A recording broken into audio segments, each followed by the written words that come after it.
Welcome back to another episode of The Curious Consumer. I'm Nate. I'm Jenna. And we run a media company called Express Checkout, where we dive into the latest news in CPG, consumer brands, and retail. Welcome to our lovely podcast. Welcome to our lovely podcast. It was so fun because this week we got to go to Winter Fancy Fair out in San Diego. And we got to see so many people who said they watch our podcast, which is wild to me. So I watch crazy. our podcast, but I have to edit it. We kind of have to. Fancy Fair is a food and beverage trade show. This was actually the first year that it was in San Diego, and we both flew out for it. If you were watching video, I stayed in San Diego, and that's why I'm sitting outside right now. Oh, so nice. So if there are elements that affect my video or sound quality, that's Mother Nature. I'm sorry. There's only so much you can do. I'm jealous. It was so nice in San Diego. It was also nice that like part of the convention was outside, at least for one day. And that was so nice to just photosynthesize in the sun, love a photosynthesis having moment. some snacks. It was wonderful. What more could you want? But yeah, we got to try some cool new products. We got to see some people in the industry, and now we're back with lots of goodies. Lots of goodies. I didn't take too much because I was flying, but I did get to take some home some of the Cumin Club freeze-dried Indian ready-to-eat meals. One of my favorite products. So good. So impressive. So tasty. And so convenient. One of the trends I guess we saw, or I saw at least, I think there was enough to call it a trend, was freeze drying. We saw some really cool up and coming freeze dried brands that actually a really interesting one that I'm excited about is called Nomie, Nomie, which is freeze dried meals for kids. But I just love this concept of like, so good. I'm like, this isn't for kids. I would eat this every day. Yeah. I love this concept of freeze-dried meals that reheat really easily with just hot water because one, like freezer space is limited for a lot of people. Two, it is so lightweight. It's so great. You could take an entire meal on the go. You could take it hiking, whatever, and all you need to do is add water and you have like a really good meal. So I'm very excited to see if that trend continues. Yeah. Another, I guess, flavor trend we saw, which also has to do with a news story that we're going to share this week, was peanut butter and jelly. Yeah. I think we saw a lot of the flavor peanut butter and jelly, also a lot of peanut butter and jelly related products, which was fun coming off of, we both got samples actually from Bear Bells last week. They just launched their peanut butter and jelly flavored protein bar. And it also came off of the news last week from Midday Squares that they just launched a no bread peanut butter and jelly bar. It looks really good. We're getting samples sent. I'm very excited to try this. PB&J, best combination ever. Oh, I love a peanut butter and jelly. I love it. You can never grow out of it. It's like everyone has been talking about nostalgic flavor trends for a long time now. So it's not surprising to see a flavor like this come out. I almost feel like it was like nostalgic flavors became a trend, but at the same time as a lot of nut-free products becoming a trend. Yeah. So like peanut butter and jelly wasn't really included because that is not nut-free. Right. And I guess people decided that you can have both. Brands like Jams came out this year, which is better for you. Uncrustables. I know we said Lunchables also came out with the peanut butter and jelly, which also feels late, but yeah, it's almost like that was surprisingly late. Peanut was like taboo for a minute. And I mean, milk was taboo for a minute too, and now dairy's back. So things ebb and flow, but peanut butter and jelly seems to be back, and we're very excited about Midday Squares. I think the interesting thing about Midday Squares coming out with this flavor is I'm sure it partly had to do with the flavor trend, but it also came from a necessity. If you want to speak on that, I think it's really interesting. Yeah, so cocoa prices have been going up. They've dropped a bit, but they're still at like higher than they've ever been, because of supply chain issues and weather issues around the cocoa bean. So a lot of chocolate bars and brands that use chocolate have been going up in price or trying to come out with products sans the chocolate because of supply chain issues and because of cost. So that is something that Leslie from Midday Squares did mention to us, that this innovation was coming out of necessity, that chocolate was a very expensive product and a hard one to get right now. Shortages are real. Climate change is real and affecting this crop. So I wouldn't be surprised if we see other, especially candy manufacturers, but even the bar brands like Bearbells and David and Fit Crunch and Misfits and all the other bars out there that are coated in chocolate to maybe do more creative ways to use less chocolate or to not use chocolate at all. Or to not use chocolate. Yeah, absolutely. It is so cool to see someone. I mean, Midday Squares is known for being like they build in public. They're a very transparent brand. Yes, they do. And I love how they walked us through this process of, here's the deal. The margins suck if we're going to use chocolate. So what we're going to do is we're going to innovate. And I love that they just share that instead of just being like, here's a new flavor. That makes us root for them more and also want to try it more. Yeah, I think so. And I'm curious how much like a regular consumer will notice the lack of chocolate or the price. I think they do, but yeah, I think they'll just be like, oh, cool, another way to eat something I like. So hopefully just a win for them. I also love the marketing of it's a no bread peanut butter and jelly. It's so like, fun.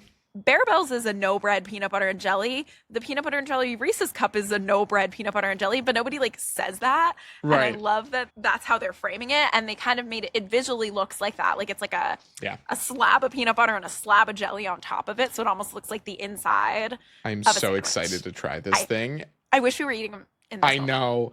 I'm really curious about the consistency of the jelly. They put out a video saying that was actually like nailing the texture was one of the hardest pieces. Because you can't go too firm, but you can't go too loose. Otherwise, you don't have the same feeling of eating a PB&J without the bread, keeping it all together.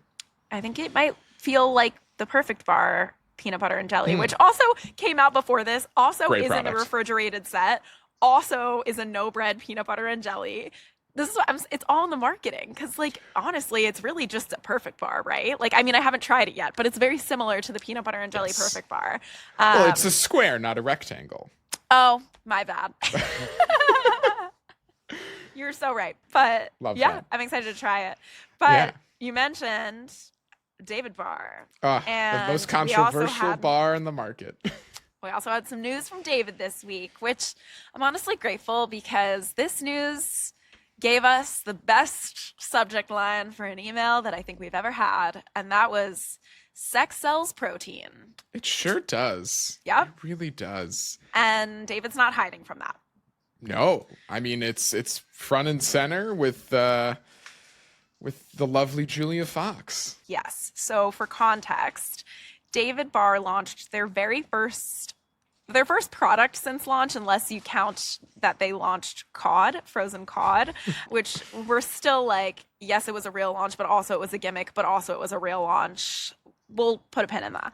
But they launched their first product, which is their line of bronze bars, is what they're calling them. So we have the quintessential gold bar from David, and now we have the bronze bar. I'm assuming because it has less protein, so like third place for fewer grams of protein. I don't know. But David's OG product is 28 grams of protein. The bronze bar is 20 grams of protein, and it is a candy style protein bar. So David's original bar was more of that like chewy, not chocolate covered texture, fairly extruded. Like single note. Yeah. Extruded, yes. Fairly single note texture, whereas this is layered.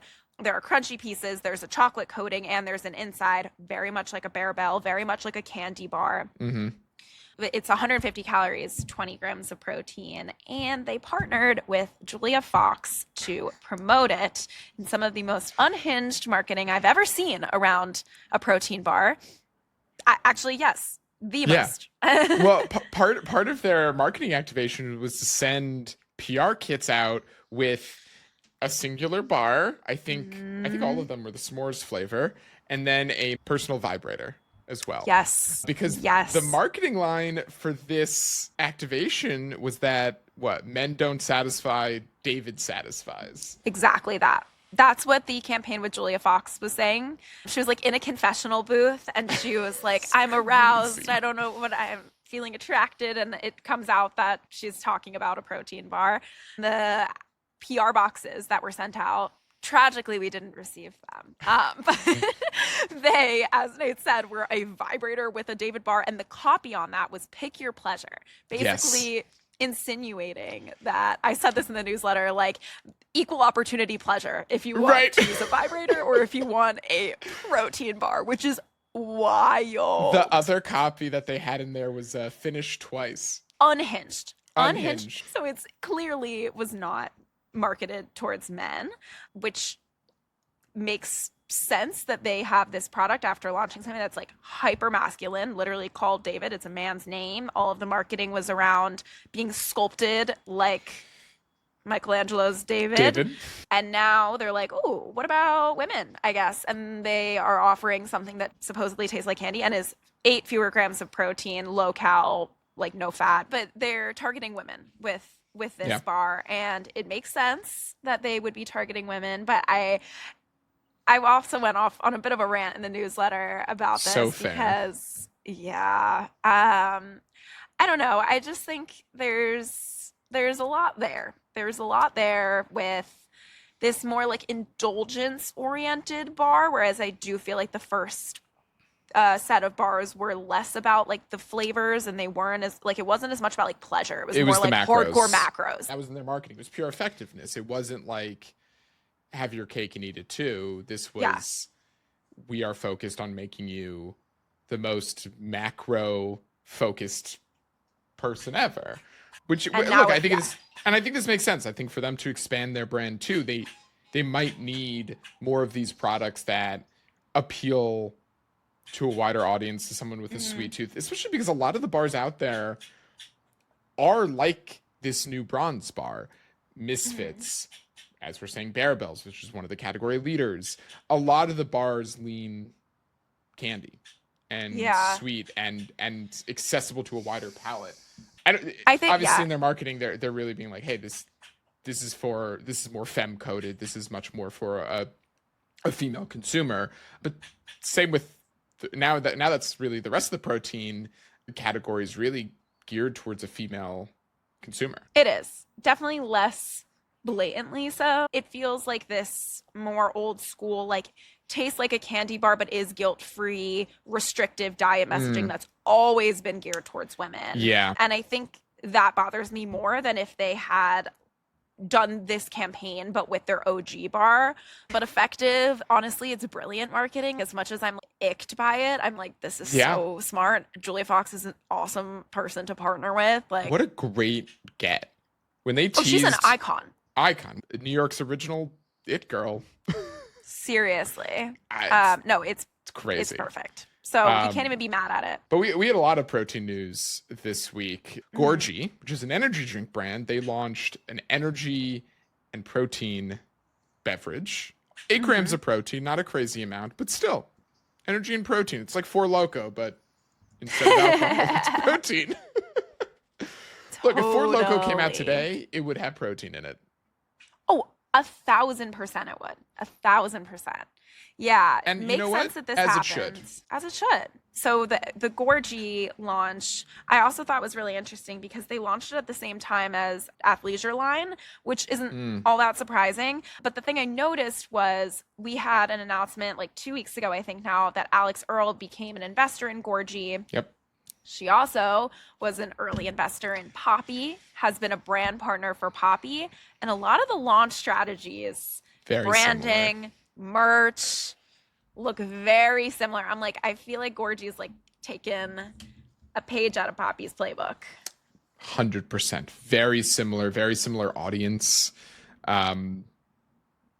Makes sense to me, and I think it'll do well. So Bloom launched Clear Protein in 2 different flavors. They launched a powder, and Clear Protein has been having a real moment lately. Yes. We saw some stats from Spate that just searches and mentions of Clear Protein are up. We've also seen a lot of different brands see a lot of success in Clear Protein. Seek, Clean Simple Eats. And I think it's because Clear Protein just has gotten better. When I first tried it years ago, I tried it from this brand called My Protein out of the UK. This was in like 2017, 2016. It was not great. It did not it wasn't really clear. It was hazy. It was fruit forward, but still a little milky. And now all of these clear proteins are so good. Like, Yeah. you wouldn't necessarily know that you're Yeah. drinking a protein drink. I completely agree. It's been like the category, this, I guess, subcategory has changed pretty drastically in the past few years. So clear protein is made basically by ultra filtering, typically whey protein. So it takes out the fat and the lactose, and it takes out more carbs as well. It filters it down to just protein, pretty much. So it's a powder that also typically dissolves better than a non-clear protein, like less milky. It's more juice-like. And this lends itself to some better innovations for a few reasons. One, flavor innovation can get a little craftier when it's not like a milk base. You can do something more fun in like the fruit area, which most of these are fruit flavored. Blooms were both fruit flavored. And the macros are typically better. So we're looking at fewer carbs. We're looking at 0 fat usually, and still really high protein. So it's a really great innovation in this space. And I think people didn't really know what it was or like what they were looking for. And now, because of the brands like the ones that you mentioned, there's a lot more consumer awareness around clear protein. And as we said, people are actually seeking this out. You mentioned we got data from Spate. So Spate collects search data from Google and TikTok and Instagram. 220% increase year over year on TikTok for searches for clear protein. So if you are a brand with a clear protein product, you should absolutely be pushing it on TikTok because people are looking for it. The TikTok audience seems to be really interested in this. Oh, and the other benefit I didn't mention is because the lactose is taken out, it's usually more easily digested by people. So just a great innovation, and it's smart for Bloom to hop on. Yeah, and that's why we're also seeing like protein sodas out there, is because the innovation in clear protein, it lends itself to an RTD really well. We're seeing a lot of clear protein sodas, like the Koya protein pop that we saw. Theirs is interesting because that's clear pea protein. Yes, it's clear plant-based protein. I think we'll see a lot more clear protein beverages this year, and it just find its way into more and more things. I'm sure Pepsi or Coke will come out with a protein soda at some point. I'm sure. They came out with the prebiotic soda, so. And if they're anything like Koya, they may as well do both, because Koya's is prebiotic and protein. Yeah, I think it was like a matter of time that Bloom, which is famous for its greens powder, launched into protein, because they also have creatine. Like they're getting into the more like from wellness to fitness. Full wellness and fitness. But clear protein just aligns so well with their current lineup of successful products, because it's it's easier to digest. It's easier to be really flavor forward and very like fruity flavor forward, which all of their products are, including their green powders. Yes. And it just makes it a lot more accessible. And especially because so many other brands have been like, hey, we made good clear protein. Clear protein is good. And a lot of other consumers are like, oh yeah, I have a clear protein drink. It's delicious. So the stage has been set. The stage has been set, and they're more readily they're ready to try these things. And I think Bloom will see a lot of success with this. I think they launched it exclusively at Target. Classic. I think it'll be good. I think they're going to see a really good bump from this product. I really hope we get to see protein Jello next. Oh, I'm shocked that's not a thing. Fingers crossed. Someone is really excited that you just said that, because they are currently developing it, I'm sure. And if you're developing it, I will be your co-founder. I will be your spokesperson. My life That's savings. A crazy risk. I don't know how many. You might be one of the only people I know who seeks out Jello. Happily. So I think a side effect of this protein boom, and also specifically targeting women, creatine. And we had one creatine piece of news this week, which wild sentence I just uttered. Lemme, the gummy wellness brand from Kourtney Kardashian, they launched a creatine gummy, which honestly surprised they haven't had a creatine I know. gummy yet. I had that same thought. I was like, oh, don't they already? No, they don't. But creatine is booming. booming. Creatine gummies have also been out for a minute now. The company Create, I feel like, kind of pioneered or at least popularized them. But stage has now been set. It's popular enough that women are starting to be interested in how they can incorporate creatine into their wellness routine. I kind of see a lot of these headlines as like the like fitnessification. I hate the ification stuff, but the fitnessification of women's wellness, because women have been told now for the past many years all of the wellness things that we need to be doing, but they haven't been very oriented around, you know, building muscle. That was like saved for men. And now protein supplements and now creatine supplements targeting women. There's clearly like, it's either because they think women actually are new consumers for this, which I do think that's true, or these brands are just like, that's the one target market we haven't reached yet, so I guess we should try. And brands like Bloom, as we mentioned, also helped with introducing creatine to women. They had their own creatine gummy. So this will be an interesting supplement to watch, because creatine actually, unlike I know in 2025, we mentioned that a lot of the supplement trends were around supplements that worked immediately or quickly, at least, like caffeine, for example. Protein satiates pretty quickly. Creatine, on the other hand, you have to take for a few weeks before you see anything, and you have to stick to a routine of taking it or you won't see the results. So that makes it great for like subscription, but it also means that people might quickly quit if they don't see the results that they're looking for. Right.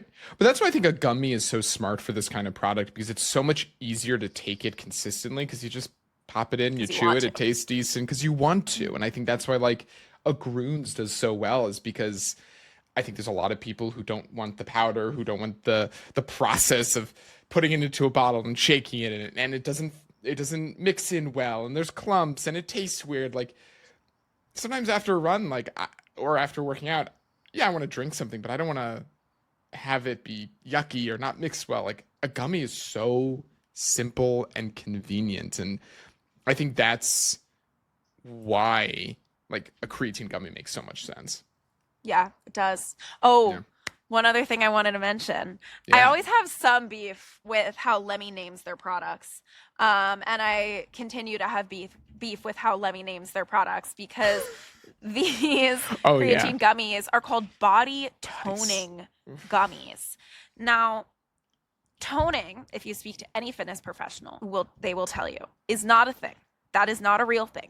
Toning just means gaining muscle and losing fat. But like, you can't, when people are like, this workout tones me. No, it doesn't. It helps you gain muscle, or you do cardio and you theoretically lose fat. But like, toning's not a thing. And I hate that they're like, this, like, taking this gummy will tone you.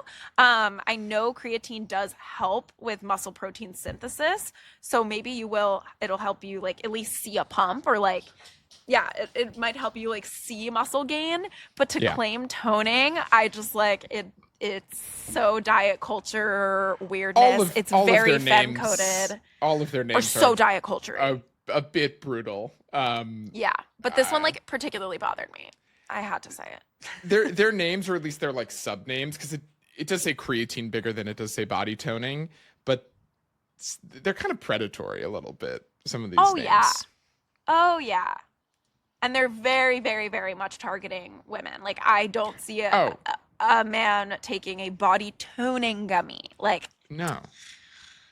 Anyway, Anywho, that's on creatine. That's on creatine. But I don't think we should stop talking about wellness here, because 2026 is going to be another big year for wellness, and especially a big year for wellness at Target.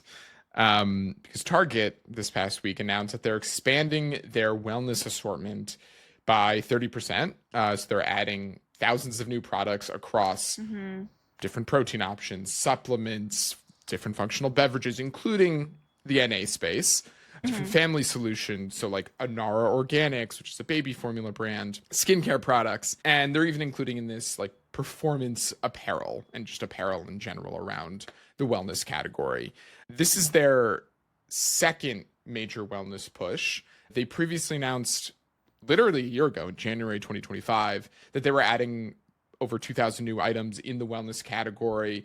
And all of these are also priced affordably, at least according to Target. So, thousands of them are $10 or under, for example. But they're not the only retailer doing this. Ulta's doing this. Walmart's doing this.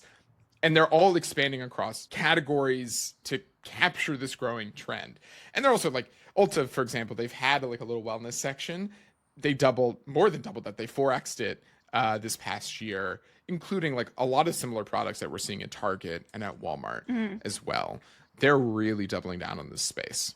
I think it's really interesting how they're defining wellness as well. They're evolving the term to not just be like a bunch of Lemme supplements. It's also better quality ingredients and better quality foods and supplements and apparel items and skincare. Like I think it's really admirable that that wellness is being thought of a bit more broadly than just like supplements.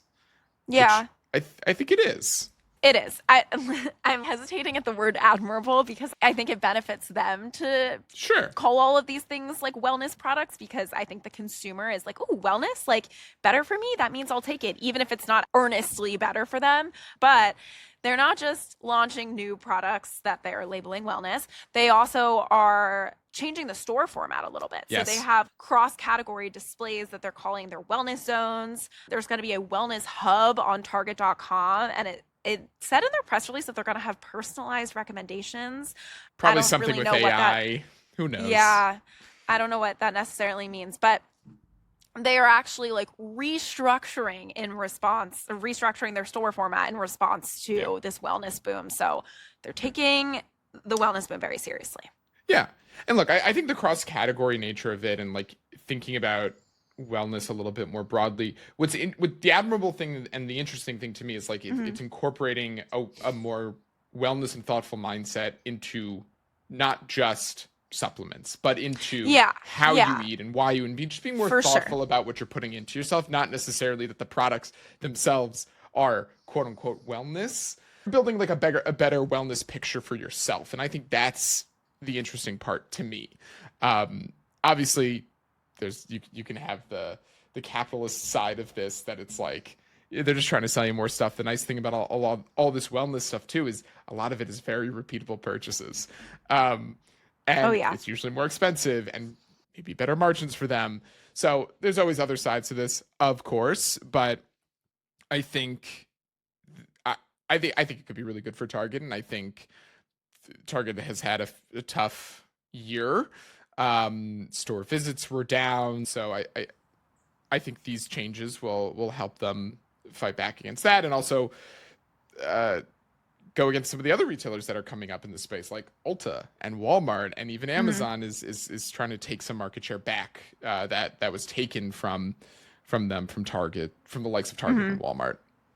I think something else that is kind of interesting, I know this wasn't part of their wellness set, but like another way that they're evolving as a retailer is that they were experimenting, at least in Minnesota, with THC beverages in their stores there. They haven't expanded yet, to my knowledge, and I don't actually know how this test is going, but that's another example of how they're trying to expand their set and hopefully bring some customers back. But Sprouts just did that as well. Sprouts is a really awesome natural retailer, and they are rolling out hemp THC beverages in Texas and Florida, which honestly, so surprising that those are the states. 115 Texas and Florida stores will now carry hemp THC beverages at Sprouts. That's so cool. I think it's really cool. And we posted about this on our Instagram, and a lot of the comments were about people being very excited for this. Yeah. I really think this space is so interesting. Obviously there's some issues from the federal government around the 2018 Farm Bill and closing loopholes and trying to limit this, but now that a lot of the alcohol brands are starting to get involved in this space, I wouldn't be too scared. They're pretty powerful lobbyists and they have distribution networks across the country. Like, so much is riding on this that I'm not too worried about this going away. And especially with major retailers investing in this and putting their stake in the ground, I think this is a great sign for the industry that a retailer like Sprouts is doing this, that retailer like Target is doing this, because it means they're taking it seriously. And it also means that they are betting on more consumers coming to the fold, and or consumers are demanding this behind the scenes and asking for can, wink, nowadays, brez. So I think this world's about to really blow up. Oh, yeah. And I hope it does. I think it's such a fun category. It's so I think fun. the brands that are playing in this category have been doing an amazing job despite basically all the odds being stacked against them. Like, it's so hard to market a cannabis beverage, and yet they are doing really well. I think what's interesting is that there was a quote from Jake Bullock, who is the founder of Can. He's awesome. And he attributed a lot of this category's success to the fact that consumers are really looking for alternatives to alcoholic beverages. Yeah. And these are wellness consumers. That's something that he mentioned as well. 100%. So I think what's interesting here is that positioning of, I know that I'm not saying anything revolutionary by claiming that people are going for a hemp THC beverage instead of alcohol. But I do think it's interesting in how these brands are positioning themselves not just as like an alternative, but specifically as a healthier alternative to alcohol, and tapping into all of that wellness rhetoric by saying like, this is a wellness product, because there isn't as much research on THC. We don't really know a lot actually about like health benefits or lack thereof of THC. So it's been federally regulated, so it's hard to study that stuff. Exactly. So to claim this as like a wellness product, I think is really interesting. I don't think it's far off. I do think wellness-minded consumers are seeking out these beverages. But for that to be the reason that they're taking off in these like wellness-oriented retailers is kind of interesting to me. Yeah. I think it's the most interesting thing to happen to the NA space. Yeah. Since the NA space was was established, purely because I think it very much showed that yes, consumers want to drink less, but they still want to feel something. I think that's why like the other NA products that are maybe still crafted, maybe bitter forward, whatever it is, haven't taken off as much, and why we saw retailers like Poisson like not do so hot. Is because they're the true function aside of these THC beverages is what makes them so valuable to a consumer who doesn't want to drink. Non-alcs, I guess, are the exception to the rule that all other like food and beverage has, which is that taste is typically like the primary selling point. But in this case, function really is the primary selling point. And seeing how non-alc as a category kind of didn't thrive as much as we anticipated tapered it would off when people stopped drinking. Yeah, tapered off. That's a great way to put it. It's showing us that, because there were great tasting NA products, but it's showing us 100%. that consumers were probably actually really looking to those products for function over taste.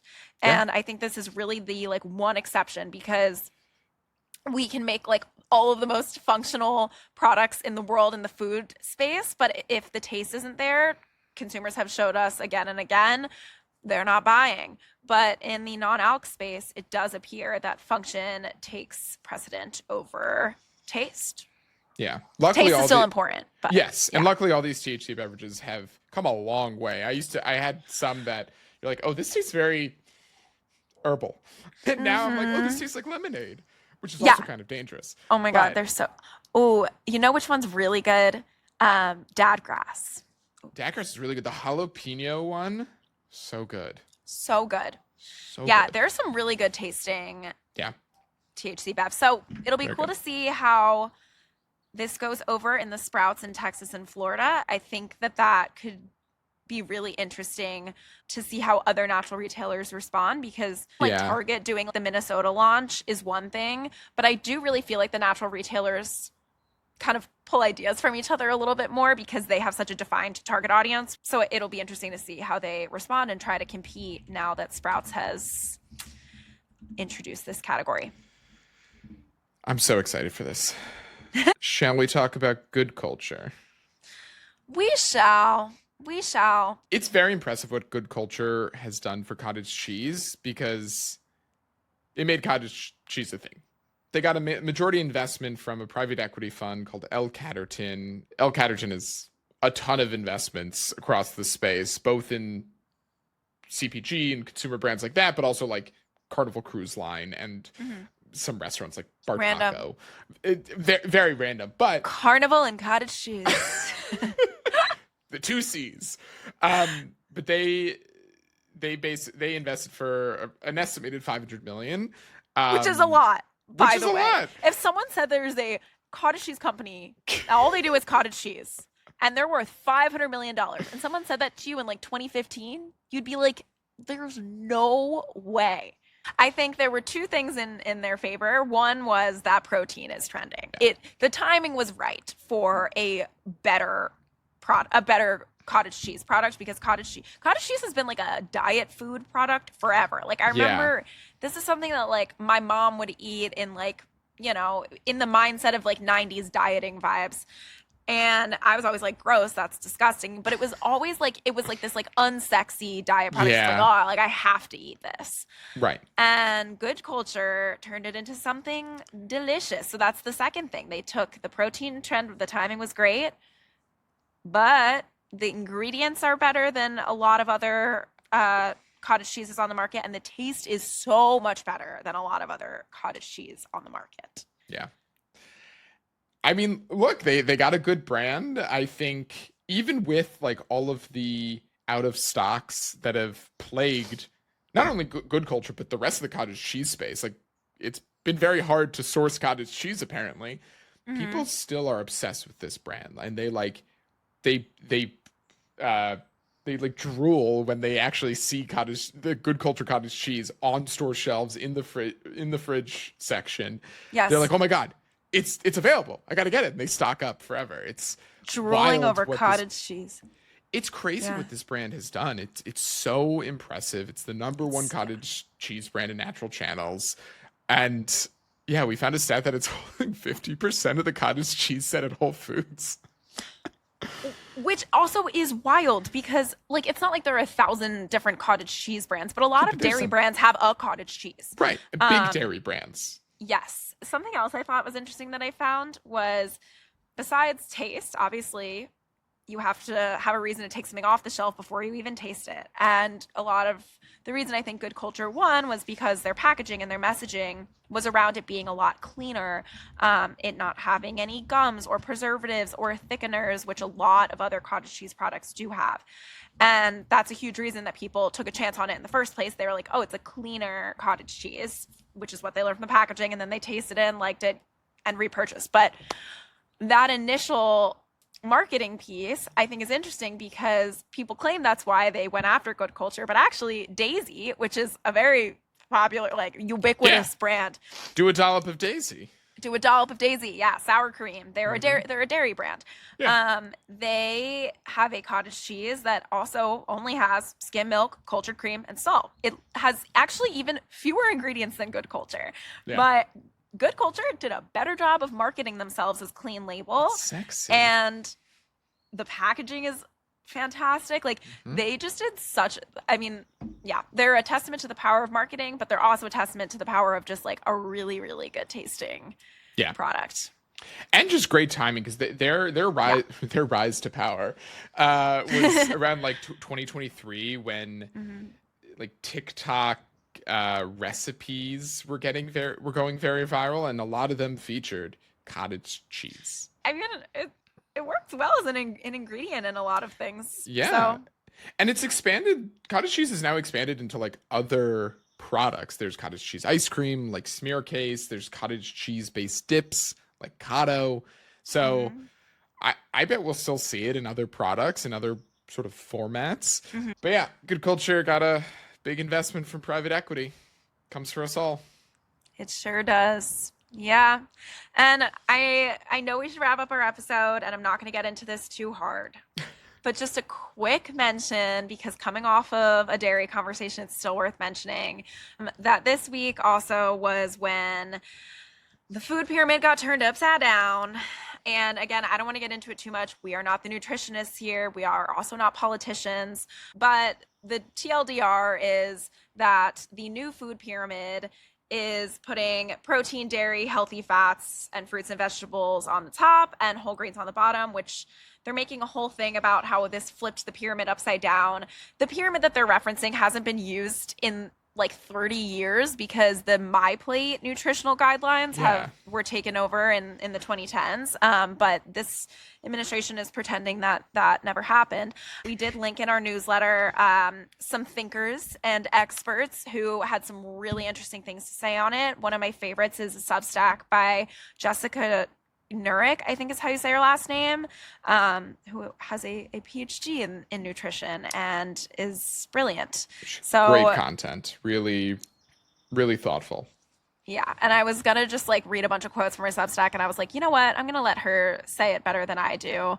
But it's just, even if it's largely symbolic, which I think it is, this messaging is going to be a big piece of just how we talk about the food and beverage space. And a lot of the things we mentioned today kind of tie back to this thinking around protein, meat, dairy being at like the most important thing right now. And yeah, just worth mentioning. Take a look at people's thoughts on said triangle.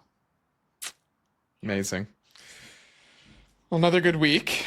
Thank you, everyone, for listening. As always, make sure you're subscribed, leave a review on Apple Podcasts. Make sure you're following and subscribe to our Substack Express Checkout, where we also send out this podcast from. Follow us on Instagram, where we recently crossed 30,000 followers at Express Checkout, which is so exciting. So follow us there. And if you have any comments, concerns, questions, you can email us hello@expresscheckout.co. So thank you. Thank you. See you next week.